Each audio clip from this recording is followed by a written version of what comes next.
We are joined in studio this morning by the CEO of Dubai Airports, Paul Griffiths, who has come, I was going to say, with a bundle of papers, but, you know, we're much more modern for those these days, that's for sure. But you have the latest numbers in front of you, Paul. The latest numbers for DXB, Dubai International, for Q1. They good?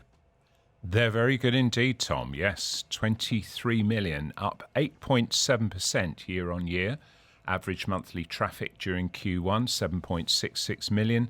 Busiest month so far, 7.9 million in January. And that's caused us to raise our forecast for this year to 91 million, which is another record breaker for DXB. So we celebrate being our 10th year at number one, with that 91 million figure, and projections through suggest that we might top 100 million by 2027. So we're in very confident mood at DXB. 256 destinations, a new all-time high, 24% growth since pre-pandemic for Fly Dubai, fueling those increase in destinations. We're now home to 90 international airlines, and we serve 102 countries. So there's a basket of statistics for you. We'll take those numbers, record-breaking first quarter numbers and highlights indeed. I mean, when you sort of, the numbers are extraordinary. They're very impressive. But it's your job then to sort of channel down and why are we doing these numbers? How come these numbers are so good? You've just mentioned there the expansion of the network, the expansion of cities available to travellers as well. Is that a large part of it? It is, and I think the thing is that pre-pandemic, of course, you know, we had very strong growth, and during the pandemic, I think DXB and Dubai as a city solidified its position as a very attractive destination. We've seen the growth in the GDP numbers for the whole of the city being very healthy, 3.3% up, and I think really we emerged from the pandemic in a great place. The industry, of course, is still suffering from a shortage of aircraft. Production difficulties with some of the larger aircraft obviously are having an impact on the supply.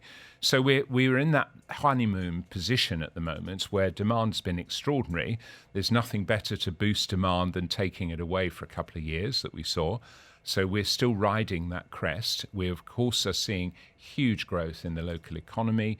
And, of course, that shortage of aircraft capacity is meaning that recovery for some airlines is slower than they would like. So all those things happening together have produced these record numbers, and I don't see any signs of them abating. Flight movement numbers, very impressive, and they tell part of the story. But then I'm looking again at, you know, the 26.8 million bags that you've had through along the conveyor belts at DXB in the period as well. That, you know, that speaks volumes, not just in terms of the amount of luggage, but also volumes in the terms of the number of passengers, people travelling to and from the UAE.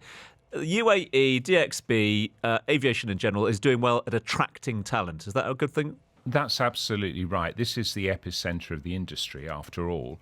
And the interesting thing, of course, you mentioned the traffic split between transfer traffic, which was traditionally our predominant sector at 60% versus 40% originating and destinating. So we actually are now seeing a 56% shift in favor of originating and destinating passengers. So we're 56-44 as opposed to 40-60, which we were pre-pandemic. So that speaks volumes about the attractiveness of the city as a place to visit and a place to live. We saw those extraordinary numbers coming through from your close colleagues at Emirates just a few days ago. And one of the stories out of that was the $1 billion contribution back to the owners of Emirates as well, back into the community. Can we quantify the sort of role or the amount that aviation contributes to the Dubai economy as a whole? It's really quite difficult to split it out because obviously the city and the aviation sector move hand in glove economically.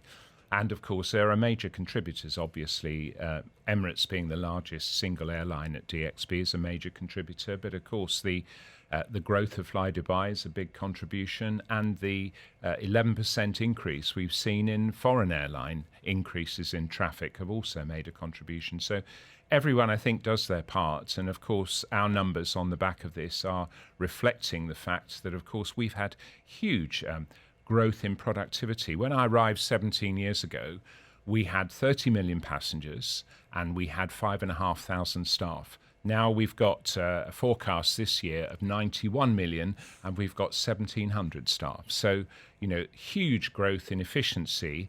And you mentioned the baggage numbers. Our baggage team, which labour in the dark below decks all the time, do a fantastic job. And the aim is always to get the baggage onto the belts as the customer arrives there. So I'm hoping that we do a pretty good job. Certainly the numbers speak for themselves. But overall, we've worked very, very long and very, very hard to get the best talent with the best technology and the best procedures to make DXB not just the largest airport in the world, but hopefully from a customer perspective, the most efficient and, dare I say, enjoyable experience. As you mentioned, things have changed fundamentally since you've been there as well. Have the destinations changed, though, when it comes to top destinations, or are they still fairly similar? Well, they're pretty much similar. What we have seen, of course, is the huge rise of Saudi. Saudi is now the number 2 country with 2 million during the first quarter. India remains number 1 at 3.1 million, and the UK is now relegated to 3rd place with 1.5 million. Top destination is still London, 961,000 during the period, but Riyadh is a close second with 795,000 in the same period, with Jeddah 669,000. So the rise of Saudis had a big impact on the traffic numbers. You mentioned a little bit earlier on, obviously, cracking Q1 numbers, Q2, positive start to Q2 as well. That's what's prompted the revision of the forecast, is it? Well, every time we've revised our forecast, it's been in the upward direction, and we've done it, I think, 4 times now in the last since the beginning of the year. And I think we're pretty confident we're going to end the year at a record number of 91 million. Just finally, last time, since we last met, and you've been so good with your time with us during good times, bad times, and otherwise, so we appreciate that. But big news coming through as well, that you'll be not seeing as much of a very familiar face in and around DXB in the coming months, with the retirement of Colin McLaughlin, a dear friend and colleague of yours. He's not going to go anywhere. He'll be around and about, that's for sure. But what a loss to the industry as a whole. Well, I can't imagine life without Colin. He's been very much part of the aviation sector since I arrived. He's always been a very clear, dear, close friend. And of course, he's 81 in June. So it's probably about time. He deserves to get the pipe and slippers out. But Colin, the legend in his lifetime, I think will be very much part of the Dubai scene for years to come. Colin with pipe and slippers. Yeah, there's an image for us all. Listen, Paul, bless you. Thanks so much indeed. Congratulations to you and your team for yet another extraordinary set of numbers. Thanks so much indeed for coming in to share them with us.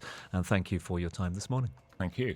Big thanks to Paul Griffiths, CEO of Dubai Airports, for joining us live here in studio. This is the Business Breakfast. Dubai Eye 103.8. Join the conversation.